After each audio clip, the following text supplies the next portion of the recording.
Bismillahirrahmanirrahim. Assalamualaikum warahmatullahi wabarakatuh dan salam sejahtera kepada seluruh rakyat Malaysia yang dikasihi sekalian. Seperti biasa, saya akan mulakan dengan tindakan Task Force Operasi Pematuhan. Semalam sebanyak 2,874 pasukan Task Force Operasi Pematuhan PDRM yang terdiri daripada 12,779 melakukan 46,165 pemeriksaan bagi memantau dan menguatkuasakan SOP. Semalam PDRM telah menahan 389 individu di atas kesalahan engkar SOP dan daripada jumlah itu 371 telah dikompaun manakala 18 direman. Kesalahannya hampir samalah setiap masa, tidak memakai pelitup muka dan lain-lain. Mengenai kawalan sempadan negara di bawah Ops Benteng, semalam Ops Benteng telah menangkap 138 parti dan 6 tekong serta merampas sebuah bot dan kapal dan juga 13 kenderaan darat. Sebanyak 276 sekatan jalan raya Ops Benteng telah dilaksanakan di seluruh negara. Mengenai Ops Sanitasi Awam, semalam sebanyak 72 operasi sanitasi telah dilaksanakan di seluruh negara yang melibatkan 295 anggota Jabatan Bomba dan Penyelamat Malaysia dengan 59 buah jentera. Mengenai kuarantin wajib, secara kumulatif mulai 24 Julai 2020 sehingga 13 Januari 2021, seramai 103,140 individu telah pulang ke tanah air melalui pintu masuk sempadan antarabangsa. Daripada jumlah itu, seramai 7,963 individu menjalani kuarantin di 82 hotel dan 16 premis lain. 540 individu telah dibawa ke hospital untuk rawatan, manakala 94,637 individu dibenarkan pulang ke rumah masing-masing. Semalam seramai 505 individu tiba di pintu masuk antarabangsa dan kesemuanya telah dikuarantin wajib.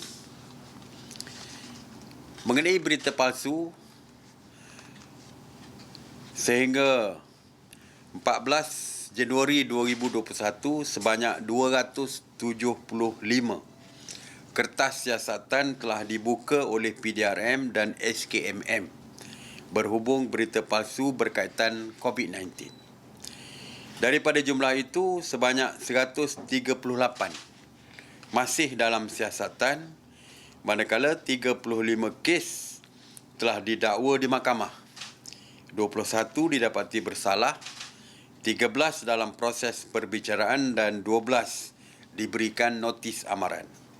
Tindakan penguatkuasaan aktif juga dijalankan pada masa kini berdasarkan laporan awam yang diterima.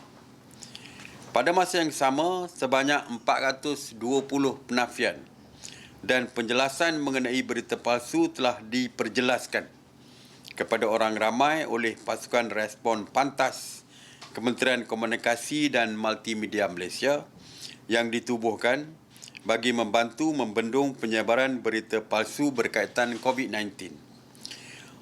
Orang ramai diingatkan supaya berhati-hati sebelum menyebarkan sebarang kandungan yang diragui kesahihannya. Oleh itu, semaklah dulu sebelum disebarkan berita yang kita terima. Sekiranya terdapat sebarang berita yang diragui kesahihannya, anda boleh menyalurkan maklumat kepada PRP di talian 03-8911-5103 atau layari www.sebenarnya.my untuk menyemak kesahihannya. Untuk makluman, sehingga hari ini, jumlah layaran portal sebenarnya www.sebenarnya.my telah mencecah lebih 238 juta. Jadi berita palsu ni masih terus disebarkan. Kadang-kadang beritanya betul, tetapi tajuknya mengelirukan dan tajuknya juga boleh mengundang berbagai-bagai masalah kepada negara. Sebagai contoh, ini berita. Tajuknya. Beritanya betul, tapi tajuknya tak betul. Malaysian can still balik kampung sehingga 15 Januari. Walaupun sekatan rentas negeri telah pun dikeluarkan.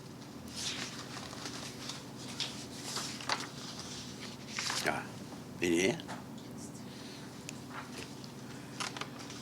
Jadi pandangan daripada orang bahawa walaupun kita dah menyekat rentas negeri, tetapi daripada tajuk tadi seolah-olah semua orang boleh balik kampung lagi. Kita benarkan balik kampung. Sedangkan apa yang dijelaskan ialah kelonggaran diberi sehingga 15 hari bulan ataupun hari Jumaat ini kerana ada yang terperangkap di kampung. Tiket pesawat sudah pun menetapkan mereka balik hari Jumaat ataupun hari Khamis. Jadi mereka tak boleh balik on the spot kerana tiket pesawat dah ada. Tiket bus express pun dah ada. Jadi dah ada. Ataupun mereka masih berada di kampung, di hospital dan sebagainya. Dan perlu balik ke tempat kerja masing-masing. Jadi kita memberikan kelonggaran supaya tak mahu berlaku seperti dulu. Yang mana apabila kita umumkan sekatan perjalanan, ramai yang tidak boleh balik kampung. Akhirnya kita terpaksa membuat program khusus untuk mereka yang terperangkap di kampung untuk balik ke bandar, tempat kerja ataupun daripada Kuala Lumpur untuk balik ke kampung masing-masing. Jadi sebab itu kita beri kelonggaran supaya tak timbul lagi isu. Kerana selepas itu, polis akan strict tidak membenarkan pergerakan rentas negeri kecuali kes-kes kecemasan tertentu. Jadi inilah menunjukkan bahawa kadang-kadang berita seperti ini boleh mengelirukan orang ramai. Kalau orang ramai percaya kepada berita ini, mereka tentu balik kampung. Jadi sedangkan kita dah kata kerana kes-kes tertentu sahaja, bukan semua orang boleh balik kampung. Mengenai tapak binaan, sejak 20 April sehingga 13 Januari 2021, sebanyak 14,301 jumlah pemeriksaan telah dilaksanakan oleh CIDB yang melibatkan 8,110 tapak binaan di seluruh negara. Semalam, anggota penguatkuasa CIDB telah memeriksa 32 tapak binaan dan dari jumlah itu, 26 tapak binaan mematuhi SOP yang ditetapkan manakala 6 lagi tidak beroperasi. Mengenai saringan pekerja asing yang telah pun diwajibkan, sehingga 12 Januari 2021, Kementerian Sumber Manusia ataupun KSM telah membuat saringan kepada 142,009 pekerja warga asing yang melibatkan 5,164 majikan. Daripada jumlah itu, sebanyak 2.1% atau 2,846 telah disahkan positif COVID. Okey. Saya ingin maklumkan tentang status beberapa kawasan yang telah pun diisytiharkan sebagai PKPB secara bersasar dan juga PKPD. Kajian sebelum ini telah melaksanakan PKPB di Seremban, Negeri Sembilan, Mukim 12, daerah Barat Daya dan Mukim 13, daerah Timur Laut Pulau Pinang, serta di Batu Pahat dan Johor Bahru yang dijadualkan tamat pada hari ini, 14 Januari. Walaupun ekoran daripada pelaksanaan perintah PKP di Pulau Pinang dan Johor serta Perintah Kawalan Pergerakan Bersyarat ataupun PKPB di Negeri Sembilan bermula 13 sehingga 26 Januari, maka kesemua lokaliti yang saya sebutkan tadi tertakluk di bawah PKP dan juga PKPB. Jadi tidak ada perbezaan lah. Kalau di setengah tempat tu dulu PKPB, sekarang ini sudah menjadi PKP. Ya. Kerajaan sebelum ini telah melaksanakan Perintah Kawalan Pergerakan diperketatkan PKPD di Penjara Keluang dan kuartus Penjara Keluang Johor yang dijadualkan tamat pada 14 Januari. Sehingga kini KKM telah melaksanakan 2,551 ujian saringan dan daripada jumlah itu secara kumulatif sebanyak 783 kes positif telah direkodkan. Walaupun KKM mengesahkan baki kes aktif penjara ini menunjukkan tren penurunan dan terkawal. Atas nasihat dan penilaian risiko oleh KKM, kerajaan bersetuju menamatkan PKPD di Penjara Keluang dan kuartus Penjara Keluang Johor pada hari ini, 14 Januari seperti dijadualkan. Walau bagaimanapun, lokaliti ini masih tertakluk kepada PKP yang diumumkan di seluruh Johor. Kerajaan sebelum ini juga telah melaksanakan Perintah PKPD di Dewan Arena Segitiga, Lot 19094, Taman Desa Sejahtera, Mukim Kota Tinggi, Johor yang dijadualkan tamat pada 24 Januari 2021. Sehingga kini, KKM telah melaksanakan 171 ujian saringan dan daripada jumlah itu secara kumulatif sebanyak 164 kes positif telah direkodkan. Walaupun KKM mengesahkan semua OKT yang positif telah sembuh serta discharge dari PKRC dan semua kontak rapat telah tamat tempoh kuarantin 10 hari. Oleh itu, mesyuarat bersetuju untuk menamatkan PKPD di Dewan Arena Segitiga Lot 19094 Taman Desa Sejahtera, Mukim Kota Tinggi, Johor pada hari ini, 14 Januari seperti yang telah pun dijadualkan. Walaupun seluruh negeri Johor adalah PKP, jadi walaupun mereka dibebaskan daripada PKPD, mereka tetap tertakluk kepada PKP peringkat negeri Johor. Kerajaan juga sebelum ini melaksanakan PKPD di Asrama Pekerja Juara, Bukit Pasir, Muar, Johor yang dijadualkan tamat pada 15 Januari.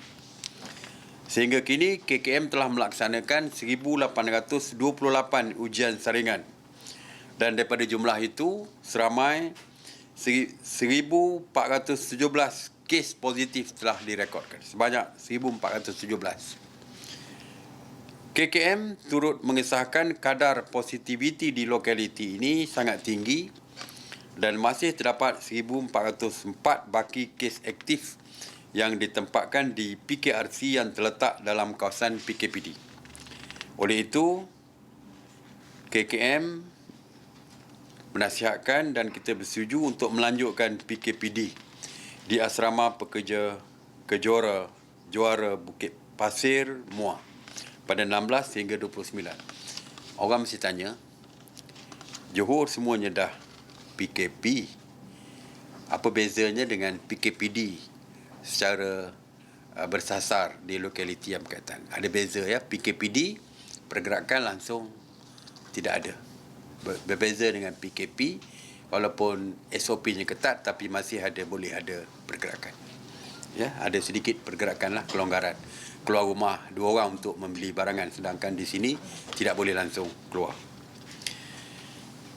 Kerajaan sebelum ini telah melaksanakan PKPD di Asrama Pekerja Westlight, bukan Westlife. Westlight 1 dan Westlight 2, Senai, Johor yang dijadualkan tamat pada 15 Januari 2021. Sehingga kini, KKM telah melaksanakan 1,979 ujian saringan dan daripada jumlah itu sebanyak 672 kes positif COVID-19 telah direkodkan. KKM mengesahkan baki aktif di lokaliti ini masih lagi tinggi dan terdapat 50 baki saringan yang menunggu keputusan. Oleh itu, kerajaan bersetuju untuk melanjutkan lagi PKPD di Asrama Pekerja Westlight 1 dan Westlight 2 Senai Johor bermula 16 sehingga 29 Januari. Mengenai taman-taman awam, kerajaan sebelum ini telah membenarkan aktiviti riadah seperti jogging dan berbasikal yang terhad kepada 2 orang satu rumah, tetapi di dalam kawasan kejiranan sahaja. Dah pun diumumkan. Walaupun terdapat laporan yang mengatakan berlaku kesesakan di taman-taman awam di dalam kawasan PKP. Saya ingin menegaskan bahawa taman-taman awam adalah ditutup di dalam kawasan PKP dan tidak dibenarkan sebarang aktiviti bersukan ataupun riadah di taman awam sepanjang tempoh PKP. Jadi saya harap jangan ada siapa yang melakukan riadah dan sukan di taman awam kerana takut akan ada tindakan daripada pihak berkuasa. Jadi saya nak ingatkan, boleh di kawasan jiranan, kawasan di dekat-dekat rumah dan sebagainya. Itu saja. Mengenai dobi layan diri, kerajaan sebelum ini mengeluarkan SOP, mengeluarkan kebenaran kepada kedai dobi beroperasi kecuali kedai dobi layan diri. Alasan dia diberikan adalah kedai dobi layan diri tidak ada siapa yang memantau, tidak ada siapa yang menjaga kedai tersebut. Jadi semua orang bebas berada di dalam kedai tersebut dan tiada siapa yang boleh memantau SOP di dalam kedai dobi layan diri. Kita amat memahami tentang keperluan. Ya, ramai yang mengadu, terutamanya golongan orang bujang yang mengatakan dia sangat perlukan kedai dobi layan diri kerana tidak ada siapa yang nak membasuh pakaian. Jadi mereka pergi kedai dobi layan diri. Sekarang pun musim hujan, kedai dobi layan diri boleh dikeringkan pakaian di kedai dobi layan diri. Jadi sangat diperlukan. Dan alasan kita satu saja tadi, kerana tidak ada pengawalan, tidak ada pengawasan. Jadi kita takut berlaku pelanggaran SOP yang teruk di situ, akhirnya berlaku penyebaran virus COVID-19. Setelah meneliti permohonan, rungutan, keluhan, rintihan dan sebagainya daripada rakyat, akhirnya kita hari ini bersetuju untuk membenarkan kedai dobi layan diri dengan syarat. Bersyarat bukan benarkan begitu saja. Dengan syarat tuan punya kedai mesti meletakkan pekerja untuk mengawal dan mengawasi keadaan di dalam kedai dobi tersebut. Iaitu kena adalah sebelum nak masuk, pintu masuk kena ada saringan kesihatan, suhu, sanitizer, dan dipantau di segi penjarakan sosial semasa beratur untuk membasuh pakaian dengan mesin tadi. Jadi kita benarkan itu syarat dia. Kalau dulu tidak ada penjaga yang mengawal, sekarang kita nak supaya ada yang mengawal. Dan kita benarkan kalau ada yang mengawal. Kalau tidak ada, pegawai penguatkuasa KPDN HEP telah pun berjanji akan memantau setiap kedai dobi layan diri ini. Kalau ada yang tidak mengikut syarat yang diberikan, tidak ada penjaga yang mengawal, yang memantau SOP, kedai tersebut juga akan ditutup. Jadi ini adalah kelonggaran supaya boleh memudahkan orang ramai untuk menggunakan kedai dobi layan diri. Dan masa operasinya seperti biasa. Seperti operasi kedai-kedai lain, iaitu pukul 6 pagi hingga 8 malam sahaja. Seterusnya adalah saya nak maklumkan tentang SOP mengenai bantuan bencana. Kita tahu ramai NGO dan perseorangan yang prihatin kepada masalah yang dihadapi oleh rakyat kerana banjir, maka ramai yang akan turun ke negeri-negeri yang terlibat dengan banjir. Negeri yang terlibat dengan banjir adalah kawasan PKPB. Kecuali Johor, PKP. Ya. Dan yang datang ini, ramai yang datang daripada negeri PKP, Red Zone, pergi ke kawasan PKPB. Jadi ini membimbangkan penduduk di negeri-negeri green, bukan green pun, PKPB ini, yang kes dia jauh lebih rendah daripada PKP ini.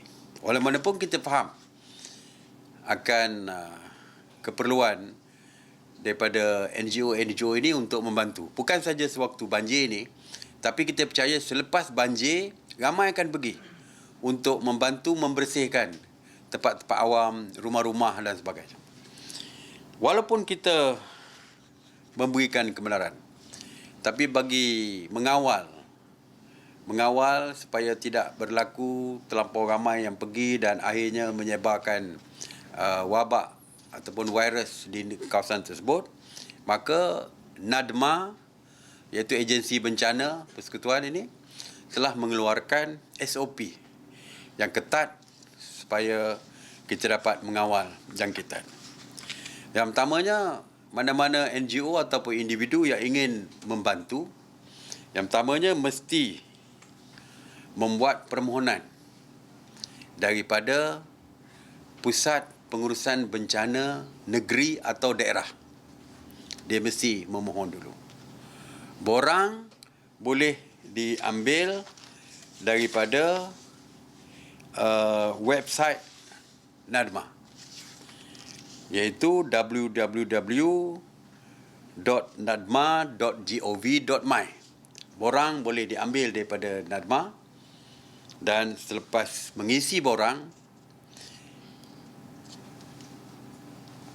boleh dihantar kepada secara email kepada Pusat Pengurusan Bencana Negeri atau Daerah.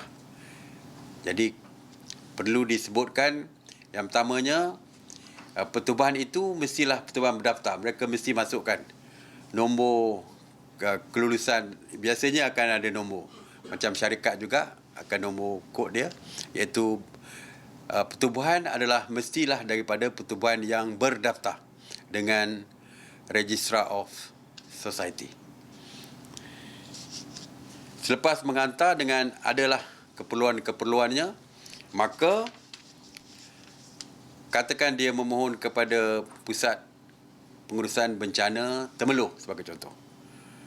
Pusat Pengurusan Bencana selepas meneliti permohonan, dia akan memberikan jawapan bersetuju ataupun tidak bersetuju.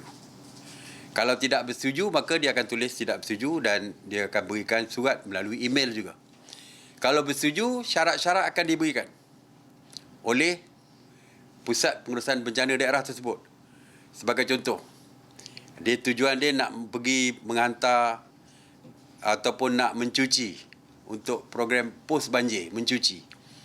Jadi, Pengurusan Bencana Daerah yang akan menentukan kampung mana yang dia perlu pergi. Kampung mana dia perlu pergi. Katakan permohonan nak bawa 80 orang satu grup. Tetapi kampung yang diberi itu adalah kampung yang kecil. Rumah pun tak banyak. Jadi mungkin dia tulis tidak benarkan 80, hanya 30. Itu terserah kepada Pusat Pengurusan Bencana Daerah tersebut. Dan surat kebenaran dan syarat-syarat tersebutlah yang boleh digunakan untuk ditunjukkan kepada pihak PDRM di Sekatan Jalan Raya sebelum mereka dibenarkan merentas negeri. Tanpa surat kelulusan daripada pejabat jabatan kuasa pengurusan bencana daerah, mereka tidak dibenarkan untuk pergi ke kawasan-kawasan yang mereka nak tuju, ya, oleh polis di Sekatan Jalan Raya. Jadi saya harap sebelum mereka tidak dibenarkan keluar, mereka perlulah mendapatkan surat. Saya tak mahu nanti sampai ke tempat polis, PDRM, Sekatan Jalan Raya, surat kebenaran daripada daerah tidak diperolehi, akhirnya akan berlaku masalah di kawasan Sekatan Jalan Raya tersebut. Walaupun bagaimanapun, mesyuarat tadi berpandangan lebih baik keutamaan diberikan kepada NGO-NGO di dalam daerah dan negeri tersebut. Lebih baik. Ya, lebih baik. Saya tidak kata kita menghalang terus NGO daripada negeri lain di kawasan merah untuk pergi. Tidak menghalang terus kerana kita dah kata atas kebenaran pejabat pengurusan bencana daerah. Tetapi yang terbaik adalah NGO-NGO di dalam negeri dan daerah-daerah yang berkaitan. Itu lebih baik, lebih mudah. Okey? Jadi itu saja yang saya nak sampaikan.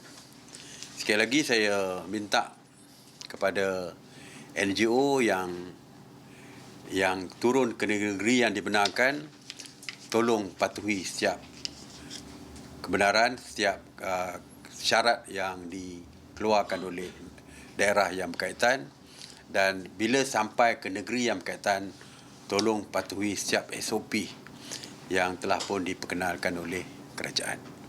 Jadi kita nak supaya kita bukan saja boleh melindungi penduduk di kawasan yang mereka bantu, tetapi juga untuk menjaga kepentingan mereka juga. Jadi kita jaga kepentingan semua pihak supaya semua selamat. Jadi itu saja. Terima kasih.